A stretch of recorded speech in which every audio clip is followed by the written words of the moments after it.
thy diligence to come shortly unto me. Verse 10. For Demas had forsaken me,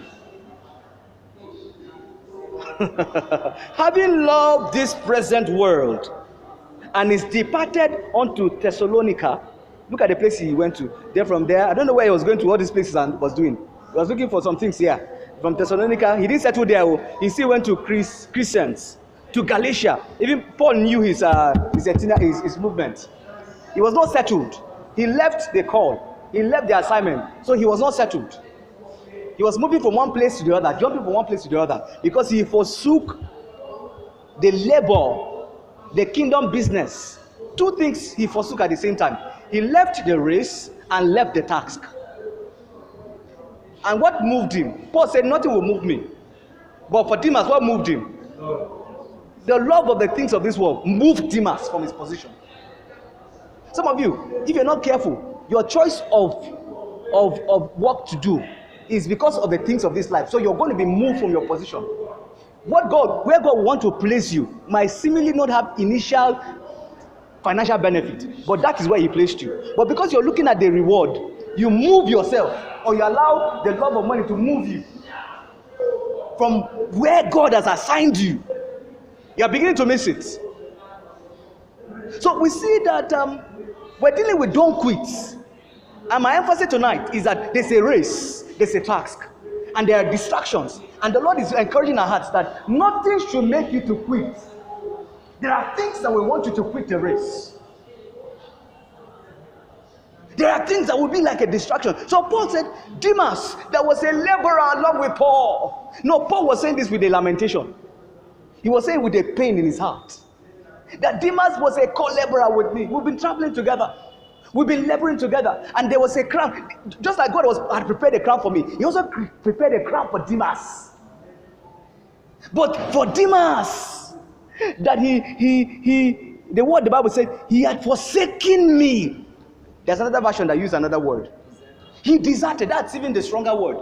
He deserted. It looked as if they were in one of the labor field. They went to farm one of the days. They were farming one of the days. So, just like in the case of James and John, that they left their father when Jesus called them. What did they do? They deserted their father in the place of catching fish. It's the same thing now in the negative sense. Demas, they were laboring they were catching fish with Paul, moving from one city to the other, preaching the gospel. Just like we see for Paul, he said that he was going from city to city, from door to door, preaching the gospel, not withdrawing from the people what would benefit them. Therefore, Demas, along when they were laboring, and the work was made for two of them, so he left the portion that he's supposed to finish. Though he made the work bigger for Paul, because the work must be finished. So Demas deserted him. He left him, no excuse, no bye-bye. Just in between, as they were laboring, he just said, he didn't even say like this. He just left Paul. He remembered there was something in Thessalonica. Those places the Bible was calling Christian. There were things there. There were things of this world. They were calling his attention. He deserted Paul in the place of assignment. I ask you, what is distracting you? What is distracting you? Demas deserted Paul. He left the faith. He left the assignment. He quits. He quitted. Is quitted correct? Quitted. The guy wrote his resignation letter. I know do again. There are things that I'm not enjoying. I need to enjoy it now. I'm a young person.